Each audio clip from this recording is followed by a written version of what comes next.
Reverend Dr. Paxton J. Price, founder of Paxton's Foundation and Church of Redemption. He is an entrepreneur, a TV and radio host, better known as The Rev.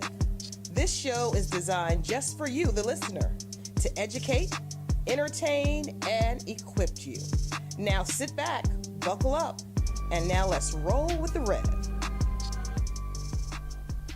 America, it's your main man, The Rev, Faith in Sports. You know what we do every episode. We're not even going to waste time. We're going to get right into it. I got Ryan, my main man. I got Coach Marvin. Hey, you know when we got Coach Marvin, it's going to be a really good show.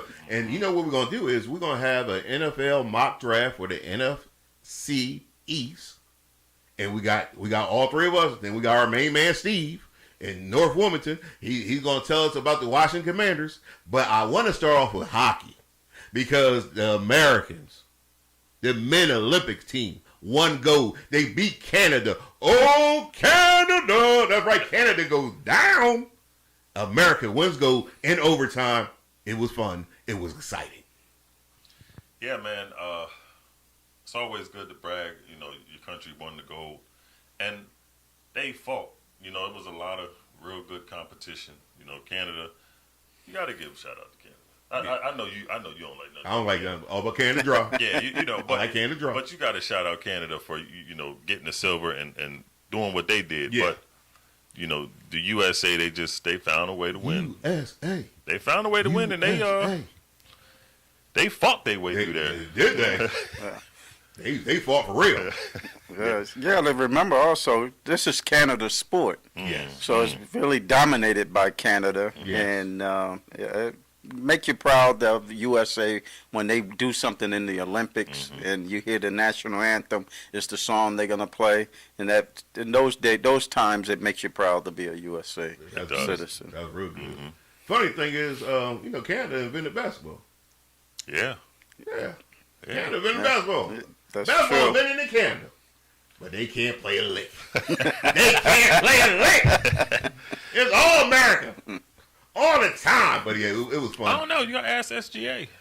Hey, listen, don't get me wrong Hey, now. Some of them SGA, kids that's need to play MVP now. now. Don't get me wrong now. Yeah. Some of them can play. I'm just saying they're not as good as America. That's all. Yeah, the majority. Yeah. Yeah. But I was watching when I was watching the Olympics, and the Olympics was really good. When I was watching the hockey, and I seen my man with the flag over, and he smiled, and his tooth was all broken up. I was like, I don't know about this sport. Yeah. His tooth was jacked up.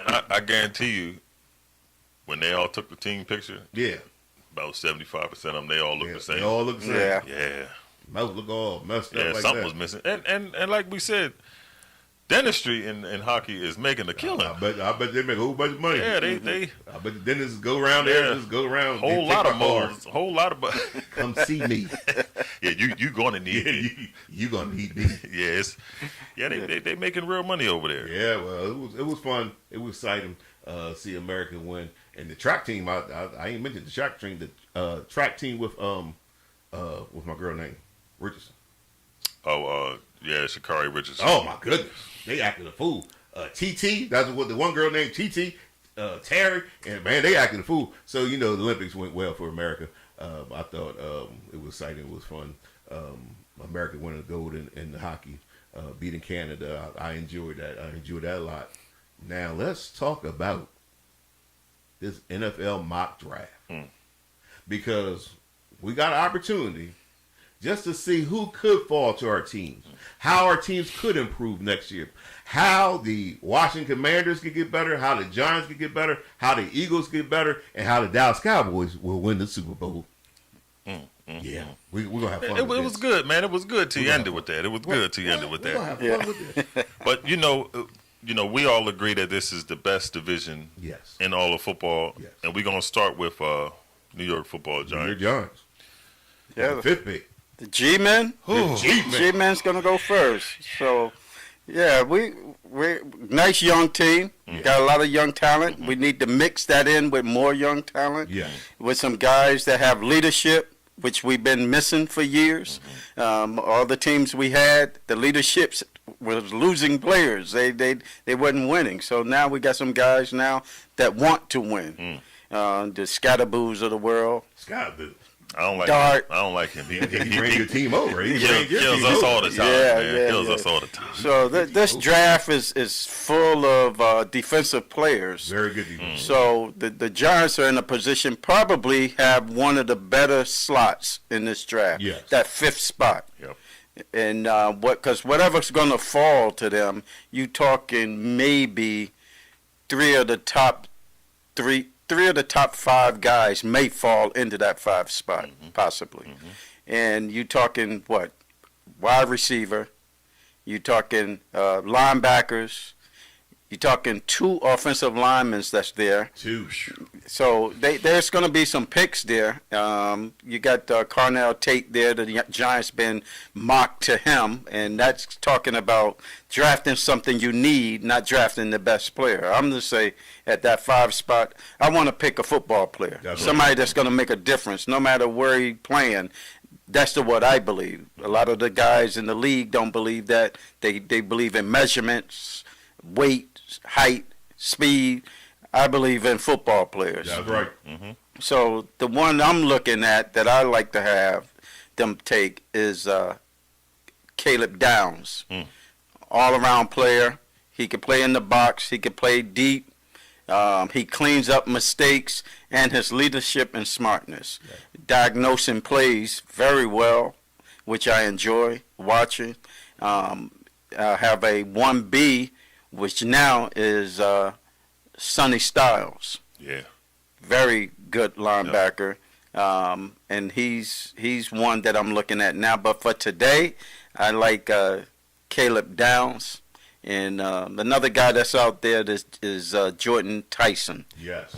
Tate is good. If Jordan Tyson wasn't hurt, injured, I think he would have been the number 1 receiver. I think so, too. But I'm going to go with Caleb Downs this time. Great pick for the Giants. A leader, a very good safety. He could play in the slot as well. He could play both safety positions. If the Giants picked him up, they would improve their team immediately. Yeah, it would relieve the defense of a lot, because then they could all just worry about their front seven was good. Yeah, their front 7. Yeah, and a lot of times the front 7 last year would really have to try to get to the quarterback as fast as they can because that back end wasn't too strong. Right. But if you get somebody like a Caleb Downs, it's not much you got to worry. They're going to get to the quarterback anyway. Yeah. They just stay that strong up front. And like I said, Marvin, me and you, we cool, man. But I don't like I don't like the direction they going in, man. It's a little too positive for me. Well, like y'all said, the NFC East is one of the best divisions, and I think what makes it better, if you look at all those divisions, this is the only division that all 4 teams are rivals. Yes. If we play Washington, that's a rival game. We play Dallas, that's a rival game. Yep. We play Philly, that's a rivalry game. Yep. No other division has that in play. Yes. It's genuine. I don't want to use hate, but it's genuine dislike. Yeah, dislike. Yeah, strong dislike. Yeah, but it's the pride that all 4 teams have, in wanting to be the best. And I believe this year, we're gonna see it's gonna be a whole lot of close games in this division. Yeah, I expect the Giants and Washington to be better than the Eagles. See, but you would believe that because you started talking a little low when you said it too. I don't know about Washington, but I got the Giants over there. Yeah, Giants always play us tough though. Yeah, they do. Regardless of who's good or who's bad, those games are always tough. It's a tough game. It's a good rivalry.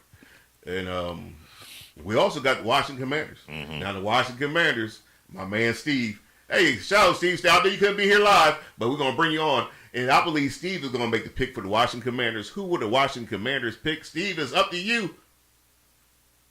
Pick in NFL draft. David Bailey, the standout edge from Texas Tech, has captured the attention of football fans and scouts alike. At 6 feet, 3 inches tall, and weighing in at 250 pounds, Bailey has proven himself to be a force to be reckoned with. In 2025, he earned the title of unanimous All-American and was named the Big 12 Defensive Player of the Year. His performance this past season was nothing short of spectacular, with an elite 93.6 overall PFF grade showcasing his talent and dedication. Bailey's efforts on the field resulted in a staggering 81 total pressures, breaking down into 14.5 sacks, 23 hits, and 43 hurries. Not only did he excel in these areas, but he also made an impact at the line of scrimmage by batting down 2 key passes. His relentless pursuit and ability to consistently apply pressure against even the toughest NFL-caliber tackles have made him one of the most coveted edge defenders heading into the 2026 NFL Draft. For now, football enthusiasts everywhere are waiting with bated breath to see where David Bailey will make his mark in the league. Stay tuned to watch Bailey's promising journey unfold. CKK. Steve, thank you. I believe that Ruben Bain will be a good pick for the Washington Commanders. I mean, he's a solid defensive end. He gets to the passer. He can stop the run as well. So then, okay, now we're gonna get somewhere, America. This is what America's been waiting for. No, they haven't. America's been waiting for who's gonna be the 12th pick in the draft. Because the 12th pick in the draft is the Dallas Cowboys, and the Reds gonna make that pick. The Reds gonna tell you that the Cowboys need to improve their defense. And in order to improve their defense, and because of people liking offense a lot and taking offensive linemen and wide receivers, somebody fell to the Dallas Cowboys. Sonny Styles at number 12. The Dallas Cowboys picked Sonny Styles at number 12, a outside linebacker that can do everything. Outside linebacker that can go sideline to sideline, can rush the passer, can drop back in coverage. The Dallas Cowboys have now improved their team a whole lot.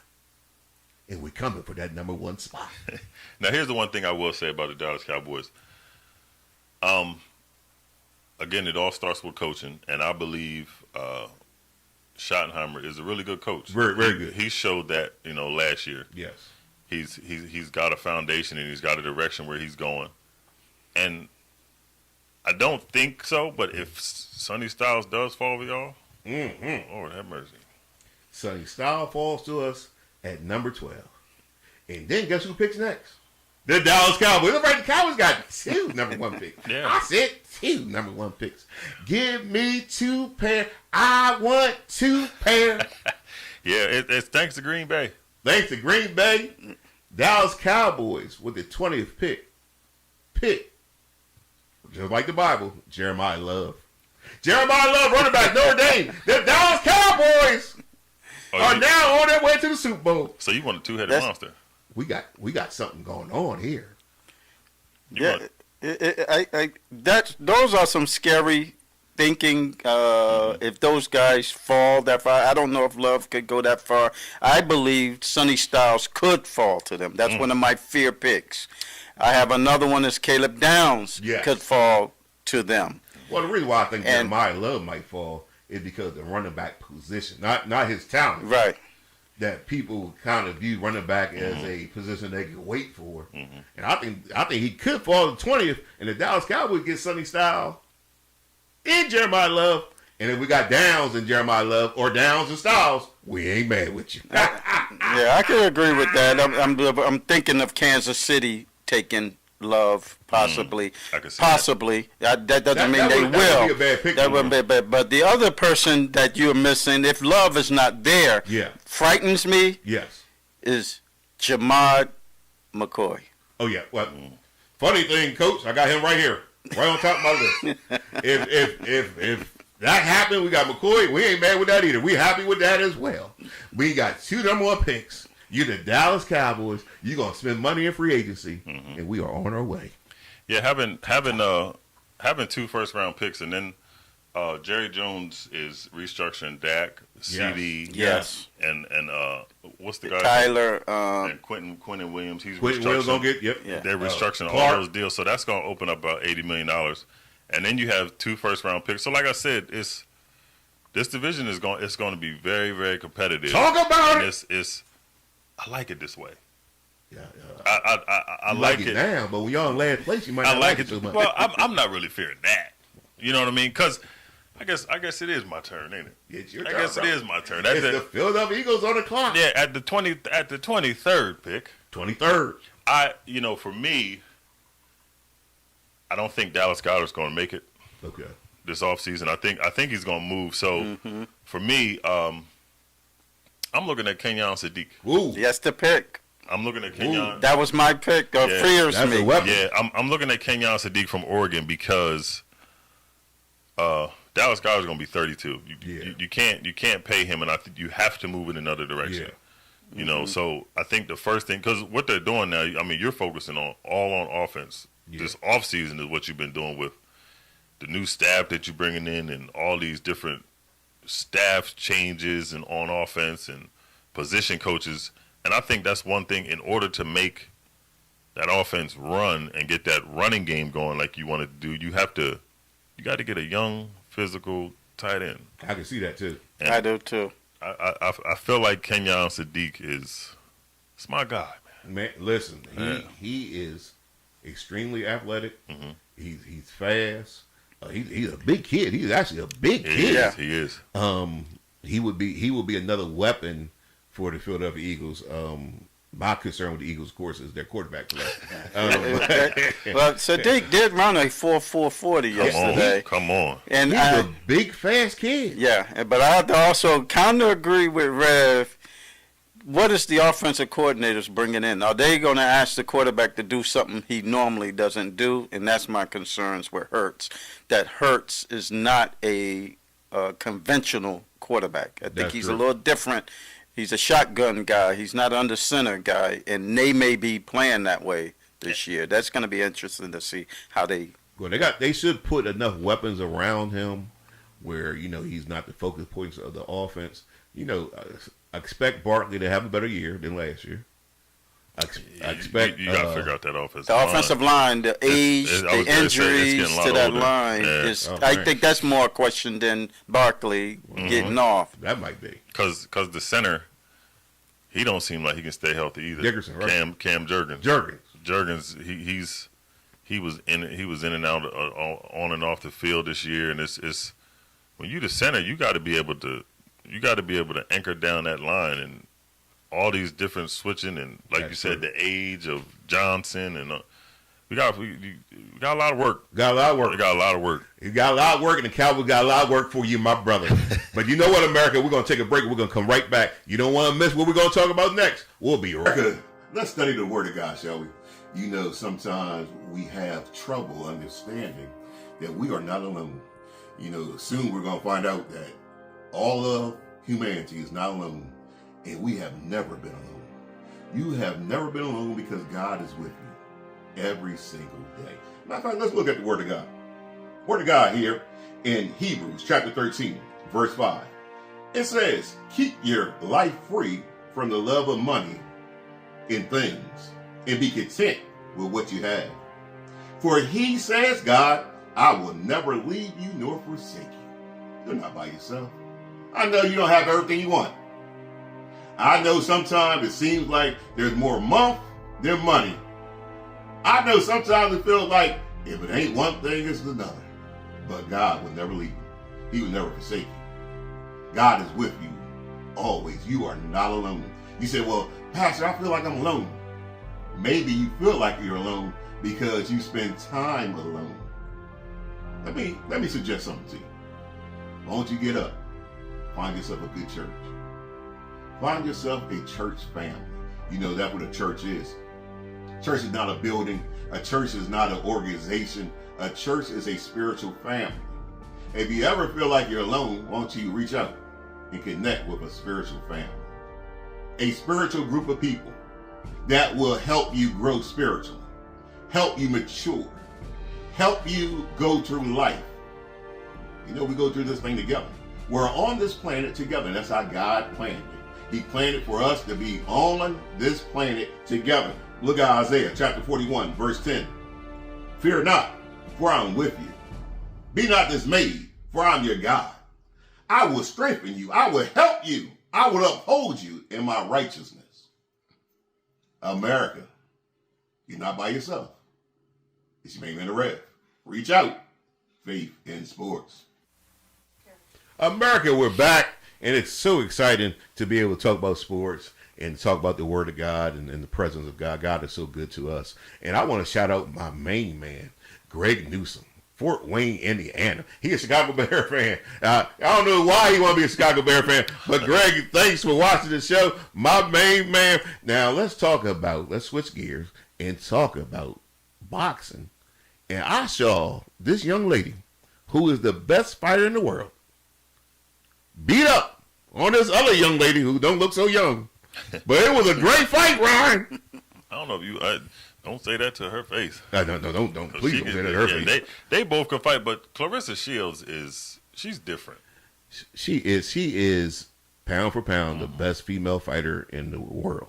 And to me, I feel like she showed in this fight her actual boxing skills. Yes. You know, when it came, because she had to be on the defense a lot. Yes. I wish I could remember the other girl's name, but she wouldn't stop. She wouldn't stop coming forward. We're gonna call her my mom because that's what she looked like. Somebody's mama. She would look like somebody's mama, Coach Marvin. She would look like somebody. But she can fight. She looked that old. She was forced to play defense, and her counterpunching ability is, because she's a true boxer. Man, she is truly a boxer. She's impressive. Her husband, you know, he over there talking stuff over there.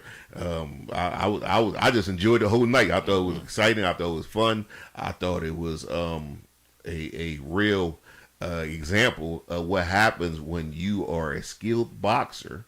That it doesn't matter if you're a man or a woman, as long as you show those skills. And she has skills, and her skills are world class. I mean, she's a world class boxer. Yeah, yep, yeah. She's. Go ahead. Well, it's impressive when you can see a female that can fight that way. You don't find too many of them that can fight, have that type of skill. You ain't from the north side of Wilmington, then, Coach Marvin. But I've been in Newark, New Jersey. That's right. Yeah, they can fight over there. Yeah, fight. She was wanting to fight Layla Ali, and they was getting ready to do it. Leia's too old. I mean, Leia's older. Leia's like older. But I believe in the prime. Oh, now in the prime, I'd have went with Leia because Leia would be bigger. Yeah, that ain't I'd have been a prime. No. Like she older now. You know what I mean? You can't. And speaking of older fighters, Floyd coming back? Is Floyd coming back? I'm getting to the point, you know, off camera. Yeah. Me and Coach Marvin was talking to where boxing is becoming it's like wrestling. Yeah, it's not as entertaining and competitive as it used to be. Yeah. You know, Mayweather is an undefeated fighter. You know, he's gone down in the history books, and now you see him picking these fights that just he gonna pick a fight. I mean, trying to make money. Seems like they all are doing that. I remember Larry Holmes, and he came back to fight Tyson, and Larry was pretty old, and then fought in years, and you saw the difference. And you saw what happened to him. I could give Larry a pass because Larry wasn't making the type of money Floyd made. Yeah. Floyd should have made enough money that you ain't got to do nothing else for the rest of your life. That's true. You know what I mean? If Larry made that type of money, I don't think he would have came back as an older fighter. Same thing with Muhammad Ali. Muhammad Ali had to fight older, but they wasn't making that type of money. All right. But it's... And what happened to the money team? Floyd, how you don't have the money when you got a whole money team? When you have a reckless spending habit. Yeah, that's true. You know, that's a good point. Because when you make a lot of money, it's you're gonna spend it because it's always coming in. So now that you stop doing what you're doing, some of that money is going to stop, and you got to be able to control that urge, that spending, that spending the urge, and that's anything. That's everybody. Yeah, that's everybody. Yeah, I mean, everybody. Because people, they live up to what they're making, and that's why you end up living check to check, because you live up to what you're making. Yep. And so these guys are doing the same thing. If I got the money, I'm gonna spend the money. Exactly. And that's the attitude they're taking. And as young people, they don't really pay attention to the future and what they're gonna be like when they're 60 years old. Unfortunately, you got to train yourself to live below your money struggle because you don't have to buy everything and you don't have to keep up with nobody. That's another thing. Stop trying to keep up with everybody. And if somebody got a new car, you ain't got to run out and get a new car. Just keep your money in the bank. Keep your money in your house. I don't know where you keep your money at, but keep it somewhere. But don't spend up all your money because sooner or later, if you run out of money, you're going to find yourself in a situation like so many former athletes, so many people that won the lottery have found themselves in where they had to go back out and get jobs and do things over again because they spent all their money up. Do not spend up all your money. That's the image. That's the image people trying to keep. That's the image. It's that pride. You gotta let that pride go, man. Got to humble yourself. Money ain't nothing but some paper. That's all it is. That's all. Money just gets you stuff, and stuff is all about you. And don't let it all be about you. Put God first. Always put God first, and then God will go and bless you. Yes. And shout out to everybody who know how to handle their money. We're gonna do a better job in 2026. America, it's your main man, the Rev, my main man, Ron, our main man, Coach Marvin. They might be confused about their football team, but they're good people. America, here we go. He always takes shots to that. At our church, Jesus is Lord. That single belief calls us together as a community and sends us into our world with hope and purpose. At our church, your past will never define your future. There's always redemption, which means there's always a brighter day. At our church, we don't think we're better than any other church out there. We're just doing our best to become our best. At our church, we want you to believe in God, but we also want you to know that God believes in you. We are not against people who don't attend church anywhere. Instead, we pursue them with love, the very same love that's pursuing us. At our church, we're learning to serve God with all our hearts, and we're learning to worship Him with all our lives. And if you're looking for the perfect church, we're not it. At our church, we will make mistakes, but we will choose to grow from them. At our church, we're part of a global community that's knit together by the resurrection of Jesus. And by the way, at our church, we believe that really happened too. At our church, we will engage with people who are in real need because we are the hands and the feet of Christ. And finally, we need you to hear this loud and clear. At our church, it's not really our church at all. It's His. And we live and move and breathe in His church for His glory and His fame, not ours. So here's the invitation. You're invited to jump in with your whole heart at your own pace and to experience the life that awaits you in Christ. Friends, this is going to be good. Welcome to our church.